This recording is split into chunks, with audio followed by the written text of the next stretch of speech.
Leslieganj school, Vishrampur school. मेरी आवाज जा रही है आप लोगों के पास?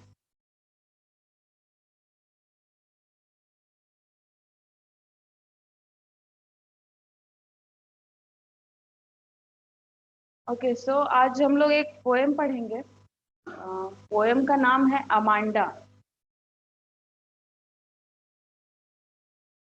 और इस पोएम से आप लोग इजीली रिलेट कर पाएंगे, क्योंकि इस पोएम में ये जो लड़की है Amanda, she is a child, वो बच्ची है एक छोटी सी, and she is being scolded for everything she is doing. मतलब उसको वो कुछ भी कर रही है तो उसके लिए उसके पेरेंट्स, उसकी माँ जो है वो उसको बार बार टोक रही है, उसको डांट रही है, don't do this, don't do that. तो ये हम लोग इजीली रिलेट कर सकते हैं, बिकॉज हमारे घर में भी हम लोगों को क्या होता है, हम अगर कुछ गलत काम कर रहे हैं तो हमारे पेरेंट्स, हमारे जो बड़े हैं, वो हमें तुरंत टोकते हैं, don't do this, don't do that. तो वही चीज इस पोएम में है। पोएम का नाम है Amanda. Every child feels that she or he is controlled and instructed not to do one thing or another. You too may feel that your freedom is curtailed. तो पोएम का starting में देखो, लिखा हुआ है that every child what feels that he or she is being controlled, है ना? ऐसा लगता है कोई भी बच्चा हो, अगर उसे किसी भी काम को करने से मना करो, that then he or she thinks that I am being controlled, I have not got my own freedom। मेरे पास वो फ्रीडम नहीं है, मैं उतना फ्री नहीं हूँ कोई भी काम कर पाने के लिए, और मुझे बार बार टोका जा रहा है। So it is the thinking of every child when he or she is stopped from doing anything। You too may feel that your freedom is curtailed, और आप लोग भी ऐसा फील करते होगे that yes, your freedom is being curtailed, your freedom is not being given to you completely, वो रोका जा रहा है कहीं ना कहीं। So write down some of the things that you want to do but your parents elders do not allow you।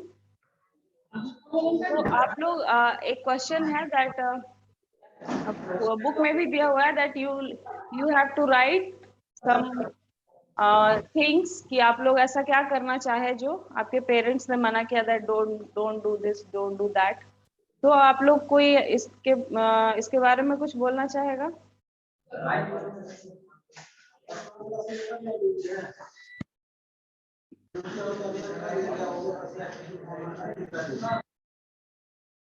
कोई बोलना चाहेगा दैट एनीथिंग जो आपके पेरेंट्स, आप करना चाहते हो लेकिन आपके पेरेंट्स मना करते हैं करने से, और फिर थोड़ा खराब फील होता है that no, I wanted to do this but my parents stopped me from doing this.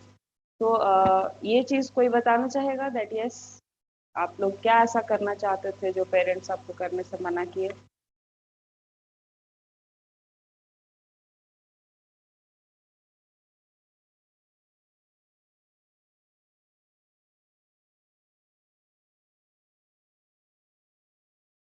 कोई नहीं बोलेगा?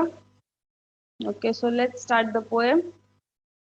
पोएम स्टार्ट करने से पहले पोएम का जो स्ट्रक्चर है उसके बारे में हम थोड़ा बता दें दैट पोएम में कितने स्टांजाज हैं? 1 2 3 4 5 6 7, 7 स्टांजाज है, ठीक है। और यहाँ पे अल्टरनेट एक पैटर्न चल रहा है। अल्टरनेट पैटर्न क्या है? दैट फर्स्ट जो एक स्टांजा जो है वो एक इंस्ट्रक्शन है, वो कमांड दिया हुआ है। वो पूरा जो स्टांजा है वो पूरे कमांड पे चल रहा है that don't do this, don't do that. और उसके बाद नेक्स्ट स्टांजा आप जैसे ही देखोगे तो that is given in the brackets, वो ब्रैकेट में दिया हुआ है। अब ऐसा क्यों दिया हुआ है? Will read the poem and will find out that why this pattern is has been given. Don't bite your nails Amanda, don't hunch your shoulders Amanda, stop that slouching and sit up straight Amanda. तो first answer में क्या, first line ही क्या है? Don't bite your nails Amanda. तो Amanda को क्या instruction दिया जा रहा है? That you should not bite your nails, don't bite your nails. मतलब वो अभी क्या कर रही थी, अपना नाखून चबा रही थी, and someone scolded her that don't bite your nails Amanda. Now again she has been instructed, don't hunch your shoulders Amanda. hunch का मतलब क्या होता है?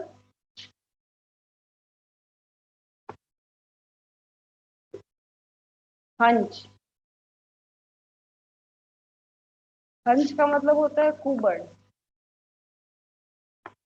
जो शोल्डर वो क्या करते हैं, इस तरह से हंच करके जो बैठते हैं कुबड़, तो वो क्या कर रही है, वो झुक करके बैठी हुई है।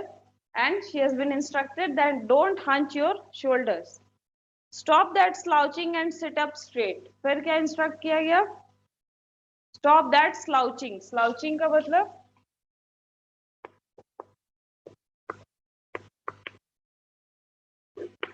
स्लाउचिंग मतलब झुकना, है ना, झुक कर बैठना।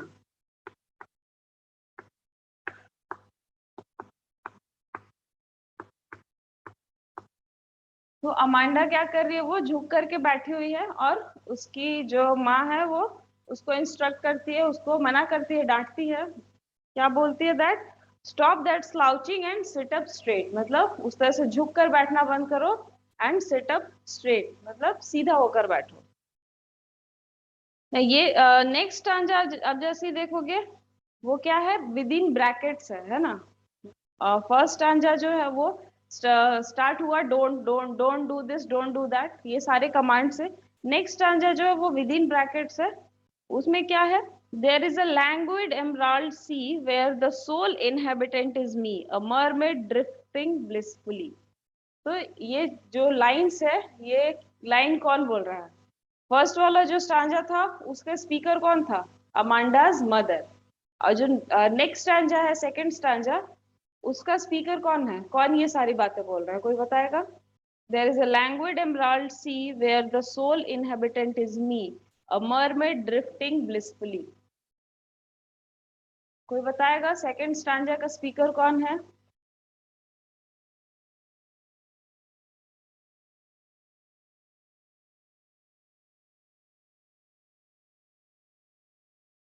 Who is the speaker of the second stanza, कोई बताएगा।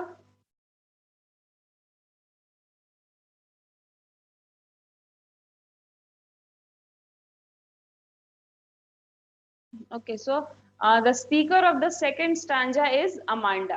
ये जो सेकंड स्टांजा जो बोला जा रहा है, there is a language emerald sea, ये अमांडा है। और ये अमांडा कहाँ क्या कर रही है, तो शी इज इमेजिनिंग, है ना। यहाँ पे उसकी मदर उसको डांट रही है, इंस्ट्रक्ट कर रही है, ऐसे मत करो, ऐसे मत बैठो, अपने नाखून मत चबाओ। And Amanda is thinking, now Amanda is imagining herself in a different scenario. वो क्या कर रही है, अपने आप को एक अलग जगह पे, एक अलग स्थान पे इमेजिन कर रही है।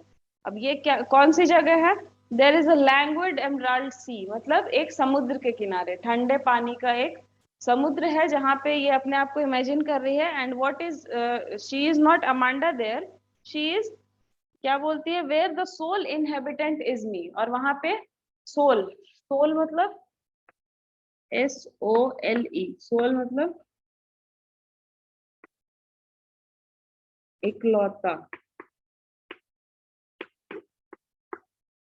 इकलौता या अकेला। तो वहां पे, और इनहेबिटेंट, इनहेबिटेंट का मतलब, गुड मॉर्निंग मैम।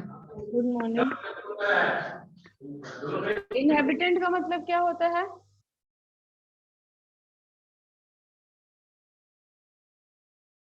इनहेबिटेंट का मतलब क्या होगा,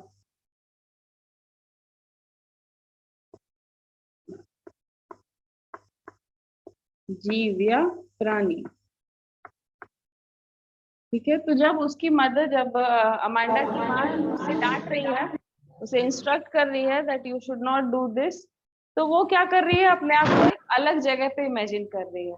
कहा, और वो जगह कौन सी है, तो समुद्र के किनारे। और वो क्या बोलती है, where the sole inhabitant is me, मतलब वहां पे एक इकलौता जीव, एक सिर्फ अकेला एक ही प्राणी है, और वो कौन है, सिर्फ मैं हूँ। मरमेड ड्रिफ्टिंग ब्लिसफुली, और वो अमांडा नहीं है वहां पे, बल्कि वो अपने आप को क्या, कैसा इमेजिन कर रही है, एक मरमेड। मरमेड का मतलब क्या होता है,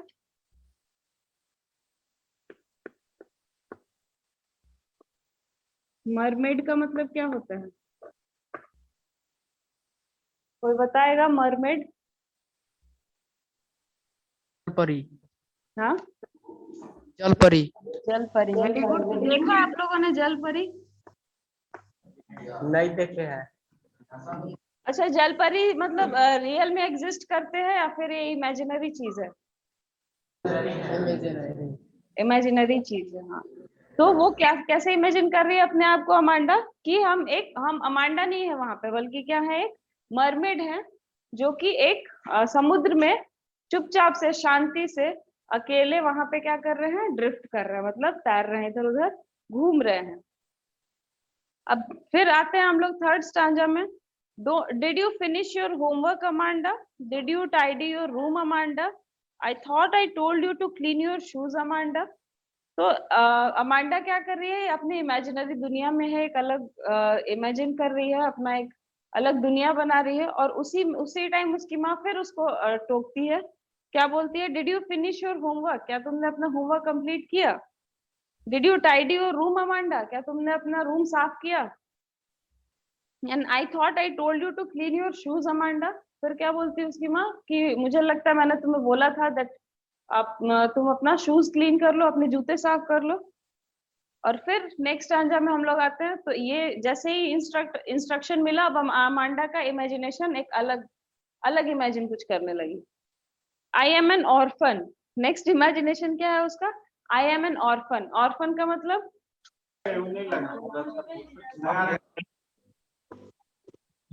नौ से 10 है, 10 से 11 है, 11 से 12 है। वहाँ वहाँ का है, वहाँ दोनों नहीं पढ़े। आज तो सर वही कर देते हैं, बारी बारी टीचर इधर उधर देखते ना, रहेंगे। ऑर्फन का मतलब क्या हुआ? अनाथ। तो जैसे ही उसकी माँ उसको इंस्ट्रक्ट कर रही है, वो क्या बोलती है? That I am an orphan, मैं एक अनाथ हूँ। रोमिंग द स्ट्रीट, और क्या कर रही है वो? गली में, स्ट्रीट में, गली में वो क्या कर रही है? इधर उधर घूम रही है। क्या ज्योति? आई pattern I pattern soft dust with my hushed bare feet. The silence is golden, the freedom is sweet. फिर वो क्या बोलती है? I pattern soft dust, मतलब वो अपने खाली पैर से क्या कर रही है? वो जो धूल जमी हुई है गली में, उसके ऊपर अपने पैर का पैटर्न बना रही है, मतलब उसके अपने पैर का निशान बना रही है। द साइलेंस इज गोल्डन, और जिस गली में वो घूम रही है अकेली, वहां पे क्या है? पूरी शांति है, और ये जो साइलेंस है वो गोल्डन है। गोल्डन मतलब सुनहरा। सुनहरा क्यों? बिकॉज ये जो इमेजिनेशन है अमांडा का, ये हम लोगों को क्या बता रहा है, कि वो जो बार बार उसको डांटा जा रहा है, हर चीज करने के लिए जो मना किया जा रहा है, तो उससे वो काफी परेशान है ना। और वो अपने आप को अकेला चाहती है, अकेला रहना चाहती है, शांत, जहाँ पे पूरी तरह शांति हो। इसीलिए वो अपने इमेजिनेशन में क्या कर रही है? वो अपने इमेजिनेशन में अपने आप को बोल रही है that I am an orphan roaming the street, मतलब मैं एक ऑर्फन हूँ, और क्या कर रही हूँ? गली में चुपचाप घूम रही हूँ। गोल्डन, और साइलेंस इज गोल्डन, जो शांति है, जो साइलेंस है, वो उसके लिए बहुत अच्छा है, बहुत सुनहरा है। Because she is liking the silence, she is liking the loneliness. उसको कैसा रहना है? अकेला रहना है। इसीलिए वो अपने आप को इमेजिन कर रही है कि वो अकेली है और ऑर्फन है। The freedom is sweet. क्या चाहिए अल्टीमेटली अमांडा को? फ्रीडम, है ना। उसको उसका वो क्या इमेजिन, इतना जो इमेजिनेशन वो कर रही है अलग अलग सिनेरियो में अपने आप को, तो इसको इमेजिन करने के पीछे सिर्फ एक ही रीजन दिखाई दे रहा है, कि उसे क्या चाहिए? साइलेंस चाहिए और फ्रीडम चाहिए, जहाँ पे वो अकेली है और फ्री है कोई भी काम करने के लिए। Don't eat that chocolate, Amanda. Remember your acne, Amanda. Will you please look at me when I'm speaking to you, Amanda? तो ये अभी जो नेक्स्ट इमेजिनेशन जो था अमांडा का, कि वो गली में घूम रही है, उसको फिर से इंटरप्ट करते हुए उसकी माँ उसको डांटती है, और क्या बोलती है? Don't eat that chocolate Amanda. वो क्या कर रही है? अभी चॉकलेट खा रही है, तो उसकी माँ उसके लिए भी उसको मना कर रही है that don't eat that chocolate. Remember your acne Amanda. तुम्हें पता है तुम्हारे फेस पे क्या हो जाता है? एक्ने हो जाता है। एक्ने का मतलब पिंपल, दाना, फेस पे जो दाने निकल जाते हैं तुम्हारे। तो don't eat that chocolate. Will you please look at me when I am speaking to you, Amanda. तो अमांडा क्या कर रही है? जब उसकी माँ उसको डांट रही है, हर चीज करने के लिए रोक टोक रही है, तो अमांडा तो अपने इमेजिनेशन में है, वो एक अलग दुनिया में है। उस समय फिर वो क्या करती है? उसकी माँ बोलती है that will you please look at me when I am speaking to you, Amanda. तो अमांडा एक अलग दुनिया में अपना इमेजिनेशन में है, तो उसकी माँ उसको बोलती है that why are you not looking at me when I am speaking to you, जब मैं तुमसे बात कर रही हूँ तो मेरी तरफ क्यों नहीं देख रही हो, मेरी तरफ देखो। सो व्हाई अमांडा क्यों नहीं देख रही है उनकी तरफ, क्योंकि उसको वो जो रोकना टोकना है, she is not liking that, उसको पसंद नहीं है। दूसरी चीज क्या हो रही है that she is in her own imagination, वो अपना एक अलग इमेजिनेशन में है, अपने अलग इमेजिनेशन में जी रही है। That is why she is not looking at her mother. Now next, what is she thinking? I am Rapunzel, I have not a care, life in a tower is tranquil and rare, I'll certainly never let down my bright hair। तो next अपने next imagination में वो क्या सोच रही है that I am रैपंजल। रैपंजल कौन है, कोई बताएगा?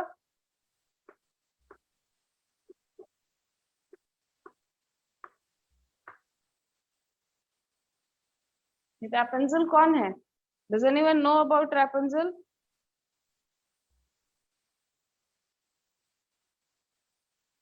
ये कौन है? Sorry,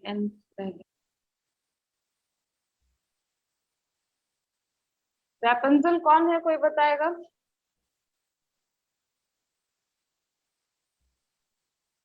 Leslieganj school?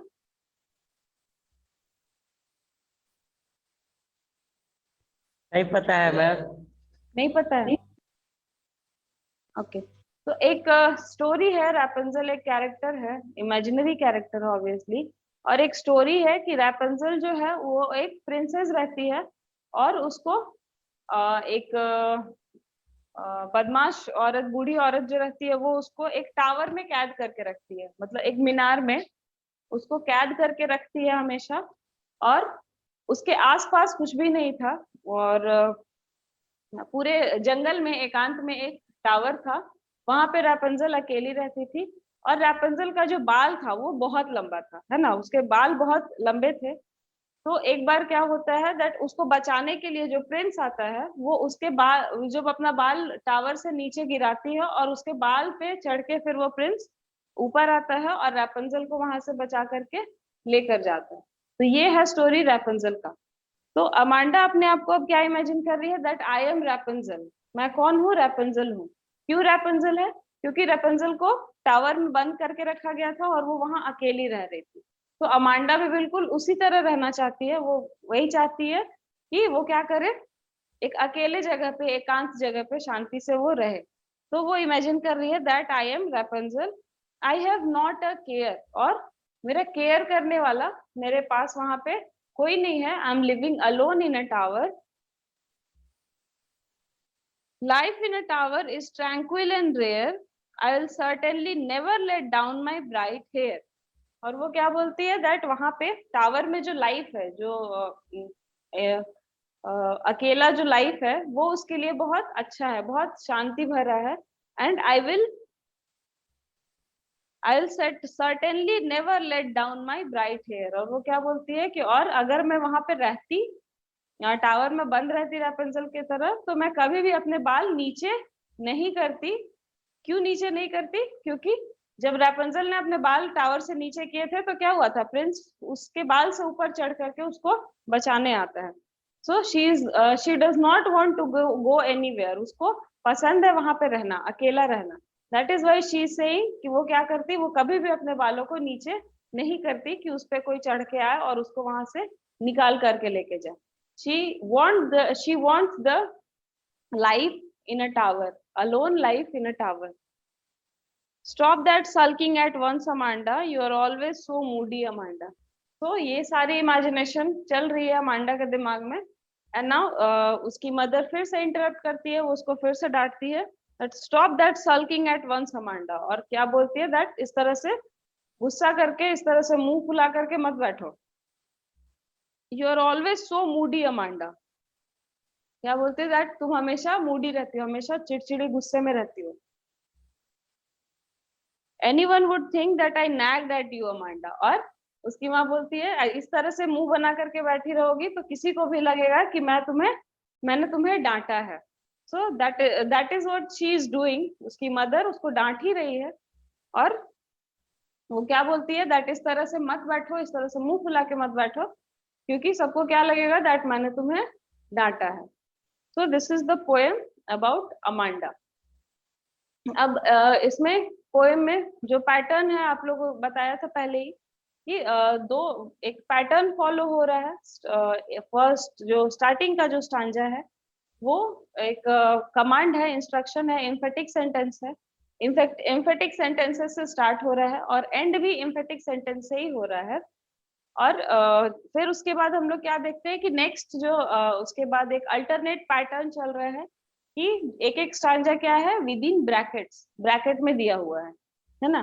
तो और वो ब्रैकेट का जो स्टांजा है वो क्या बता रहा है, अमांडा के इमेजिनेशन को दिखा रहा है, ठीक है, इसीलिए उसको ब्रैकेट में रखा गया। दूसरी चीज आप नोट करोगे कि क्या है पोएम में, एक स्टांजा जो है वो एम्फेटिक सेंटेंस है, दूसरा जो स्टांजा है जैसे सेकंड स्टांजा आप लोग देखो, there is a languid emerald sea where the sole inhabitant is me, a mermaid drifting blissfully. तो एक स्टांजा जो है वो काफी सिंपल है, एक इंस्ट्रक्शन फॉलो किया हुआ है, लेकिन जैसे ही हम लोग जो विद इन ब्रैकेट्स वाला जो स्टांजा है, अमांडा का जो इमेजिनेशन वाला स्टांजा है, उसको जब देखेंगे तो उसमें काफी उसको वो डेकोरेटेड है, वो बहुत पोएटिक है वो स्टांजा, उसके जो लाइंस है वो काफी पोएटिक है। तो रीजन क्या है इसके पीछे, क्यों पोएटिक है? क्योंकि हम लोग बोल सकते हैं दैट अमांडा का जो इमेजिनेशन है ना, वो एक रियल लाइफ से निकल करके एक इमेजिनरी दुनिया में जाना चाह रही है, और वो इमेजिनरी दुनिया उसका एक सपना है और उसको काफी वो खूबसूरत बनाना चाहती है, सुंदर रखना चाहती है। इसीलिए जो वर्ड्स चुने हुए हैं, जो लाइंस लिखे हुए हैं, वो भी काफी सिलेक्टेड है और डेकोरेटेड है, कि वो लाइन को क्या कर रहा है, डेकोरेट कर रहा है, सजा रहा है उस पोएम को। ठीक है, इतना समझ में आया सबको? No one is answering today. आप लोग को आवाज जा रही है या नहीं? आ रही है अमन। अच्छा, पोएम आपको समझ में आया?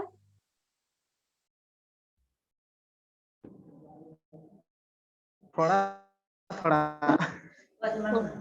ठीक है, थोड़ा थोड़ा समझ में आया, ओके। क्या क्या नहीं समझ में आया?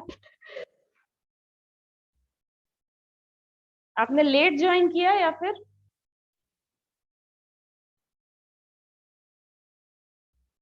अच्छा, आप लोग बताओ क्या समझ में आया, उसके बाद फिर मैं आगे बताऊंगी क्या समझ में नहीं आया। क्या क्या समझ में आया पोएम में, अमांडा के बारे में क्या समझे?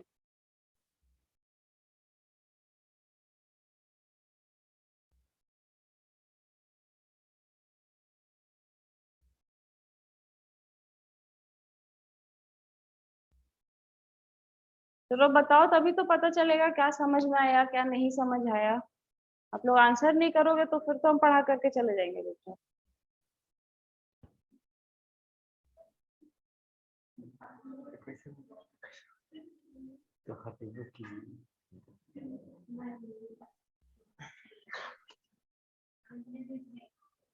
क्या समझ में आया इस पोएम के बारे में?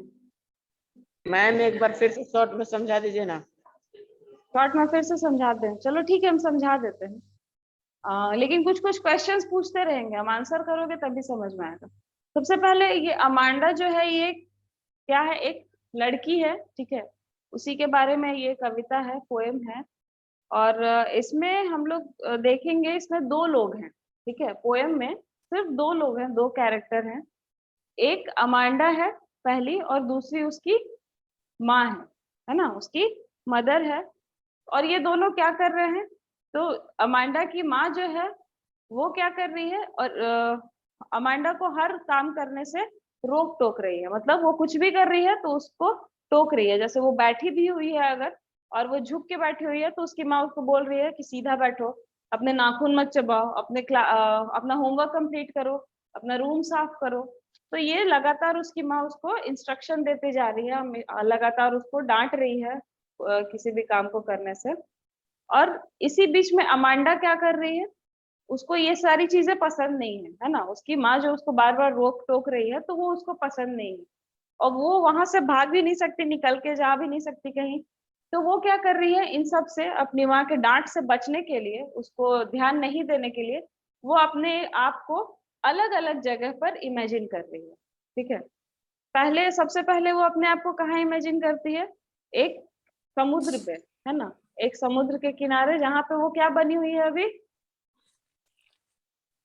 क्या बनी है वहां समुद्र के किनारे, वो अपने आप को एक जल परी इमेजिन कर रही है कि वो क्या है, एक मरमेड है, ठीक है, मरमेड है। और वहां पे उस पूरे समुद्र पे, पूरे समुद्र में सिर्फ अकेली है वो, एक इकलौता जानवर है वहां, सॉरी, एक इकलौता जीव है, इकलौता प्राणी है जो कि अमांडा है। और अमांडा एक जल परी है। ये इमेजिनेशन है, किसका इमेजिनेशन है, किसका इमेजिनेशन है ये, अंडा का। अमांडा का। अमांडा अपने आप को इमेजिन कर रही है कि वो एक समुद्र में है और वहां पे सिर्फ वो अकेली है, एक मरमेड बनी है, एक जल परी है वो। और ये सारी चीजें अमांडा सोच रही है, ठीक है, क्यों सोच रही है, क्योंकि उसको अपनी माँ का डांट पसंद नहीं आ रहा है, उसकी माँ जो रोक टोक रही है बार बार उसको, वो उस चीज से वो भागना चाह रही है, इसीलिए वो अपने आप को अलग अलग इमेजिनेशन, अपना इमेजिनेशन में वो जा रही है और अपने आप को अलग अलग जगह पे इमेजिन कर रही है, ठीक है। और तो सबसे पहले वो क्या बोलती है कि वो एक जल परी है। दूसरा जब उसकी माँ उसको डांटती है उसको होमवर्क कंप्लीट करने के लिए, तो फिर वो क्या सोचती है अपने आप को कि वो क्या है, अब एक ऑर्फन है ना, ऑर्फन मतलब अनाथ। वो एक अनाथ लड़की है जो कि अकेली क्या कर रही है, गली में घूम रही है ना, अकेले गली में घूम रही है। और वहां जो शांति है, शांति क्यों है, क्योंकि कोई उसको वहां पे डांटने के लिए नहीं है, उसकी माँ वहां नहीं है, वो अपने आप को इमेजिन कर रही है कि वो अनाथ है, तो ऑब्वियसली उसको कोई डांटने के लिए वहां पे नहीं है, इसलिए वो चीज, वो जो शांति है, जो साइलेंस है, वो उसको काफी अच्छा लग रहा है। तो ये हुआ दूसरा सिनेरियो, जहाँ पे दूसरा जगह जहाँ पे अपने आप को अमांडा इमेजिन कर रही है। और इसी बीच में जो उसकी माँ है वो उसको बार बार डांट रही है, बार बार इंस्ट्रक्शन दे रही है कि ऐसे करो, वैसे मत करो, ये करो।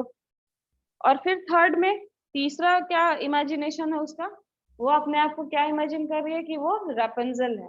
रैपुंज़ल का स्टोरी हम आप लोगों को बताएं कि वो एक प्रिंसेस थी जिसको टावर में, एक मीनार में, जंगल के बीच में एक मीनार था, आसपास कुछ भी नहीं था और वो काफी ऊंचा टावर था, और उसमें सबसे ऊपर में उसको कैद करके रखा गया था रैपुंज़ल को। और वो वहां से बाहर कैसे निकल पाती है, तो जब वो अपना एक प्रिंस आता है उसको बचाने के लिए, और उस टावर पे चढ़ पाना मुश्किल था, मतलब उस टावर पे चढ़ने का कोई, जाने का कोई रास्ता नहीं था, तो ना वहां से नीचे उतरने का कोई रास्ता था। तो वो प्रिंस कैसे जाता है, तो रैपुंज़ल का एक क्वालिटी था कि उसके बाल काफी लंबे थे, है ना, तो वो अपना बाल जब नीचे टावर से नीचे झुकाती है, तो जो प्रिंस है उसको पकड़ करके उस टावर पे जाता है और उसको बचाता है। तो ये है रैपुंज़ल का स्टोरी। तो अमांडा अपने आप को क्या इमेजिन कर रही है कि मैं क्या हूँ, रैपुंज़ल हूँ, आई एम रैपुंज़ल। यहाँ पे देखो लाइन भी जो लिखा हुआ है वो क्या है, आई एम रैपुंज़ल, है ना, मतलब वो सीधा सीधा वो अपने आप को इमेजिन कर रही है कि हाँ मैं रैपुंज़ल हूँ। और जो टावर में जो लाइफ है वो काफी शांति भरा है ना, बहुत शांत है, ट्रैंक्विल है।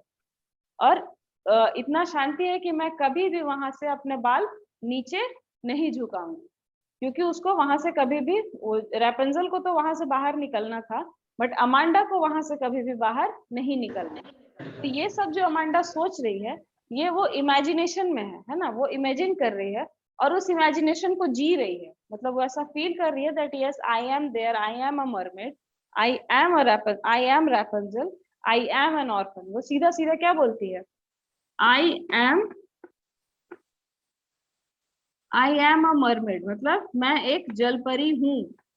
वो इस चीज को पूरी तरह से फील कर रही है कि हाँ मैं एक जलपरी हूँ। वो ये नहीं सोच रही है कि काश मैं एक जलपरी होती तो मैं वहां जाती, ये नहीं है लाइन, ये नहीं है लाइन, सीधा सीधा क्या बोल रहा है, that yes I am Rapunzel, I am a mermaid, मतलब मैं हूँ।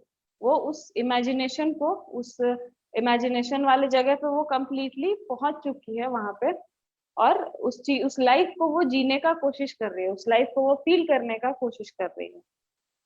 और इसी बीच में उसकी माँ जो है उसको बार बार इंस्ट्रक्शन देते जा रही है, उसको डांट रही है। तो इतना समझ में आया, ठीक है। पोएम क्या है, दो लोग है पोएम में, सिर्फ एक अमांडा है, दूसरी उसकी मदर है, और एक एक स्टांजा अल्टरनेट, जैसे पहला स्टांजा में उसकी माँ बोल रही है, जैसे ही दूसरा स्टांजा शुरू हो रहा है, जो ब्रैकेट में जो भी स्टांजा है वो क्या है, अमांडा का इमेजिनेशन। ठीक है, ऐसे सिंपली इसको समझो।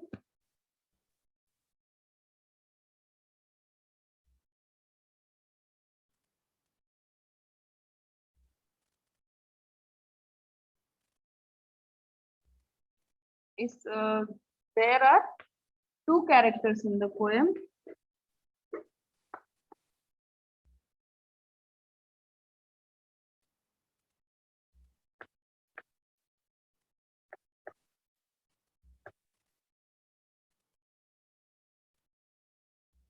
इस पोएम में कितने कैरेक्टर हैं? दो। कौन कौन से? पहली है अमांडा और दूसरा कौन है? अमांडा's मदर।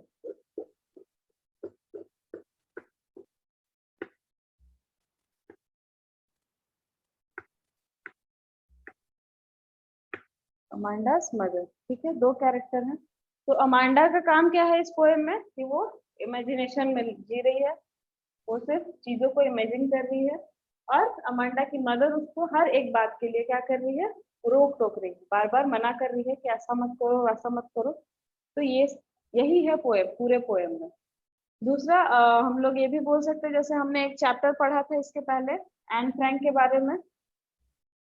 तो एन फ्रैंक के बारे में हमने क्या पढ़ा था, दैट वो जो एन फ्रैंक थी वो काफी कम एज में अपना डायरी लिखी थी, और उसका डायरी काफी फेमस हो गया था। उसके पीछे का रीजन क्या था कि वो बहुत ज्यादा क्रिएटिव थी, है ना। उसका सोच जो है उसमें उसका सोच और उसका जो बोलने का तरीका, लिखने का जो तरीका था, वो बिल्कुल उसके एज के हिसाब से नहीं था। मतलब वो काफी छोटी थी और बहुत बड़ी बड़ी बातें लिखती थी अपने डायरी में, और इसीलिए उसका डायरी आज पूरे दुनिया में पढ़ा जा रहा है। तो हम लोग बोल सकते हैं कि एन फ्रैंक कैसी थी, बहुत क्रिएटिव थी, है ना।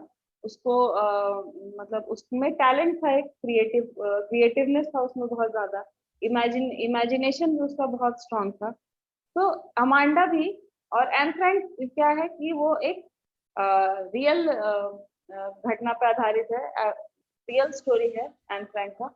और अमांडा यहाँ पे एक इमेजिनरी लड़की है, जो पोएट इमेजिन कर रहा है एक लड़की को अमांडा के बारे में।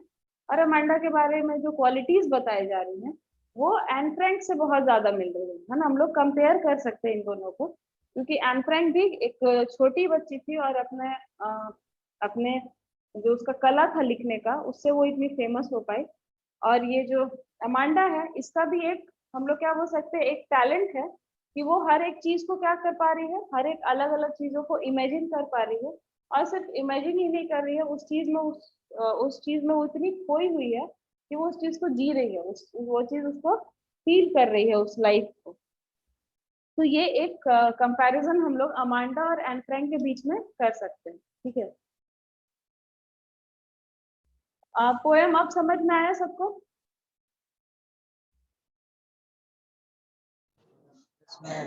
Yes ma'am. तो कोई कुछ बताना चाहेगा पोएम के बारे में, क्या समझा आप लोग?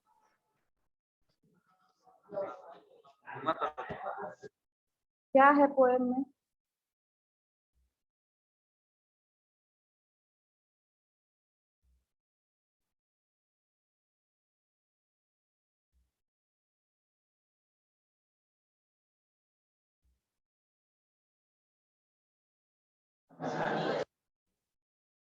यस, कोई बताएगा क्या समझा आपने पोएम के बारे में?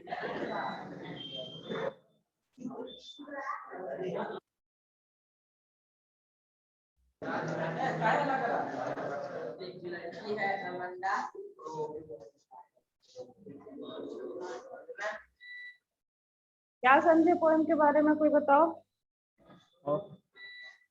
एक लड़की है अमांडा, हम्म, वो मतलब अपने माँ के व्यवहारों से तंग हो जाती है, और वो मतलब अलग तरफ रहना चाहती है, मतलब जहाँ शांति हो, अकेले।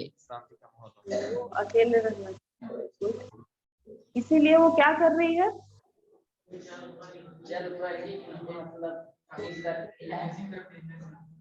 वो अपने आप को क्या कर रही है, अलग अलग जगहों पे इमेजिन कर रही है ना। तो यही इस पोएम में है। तो ठीक है, पोएम आप लोगों को समझ में आ गया, वेरी गुड। तो आज की क्लास के लिए इतना ही।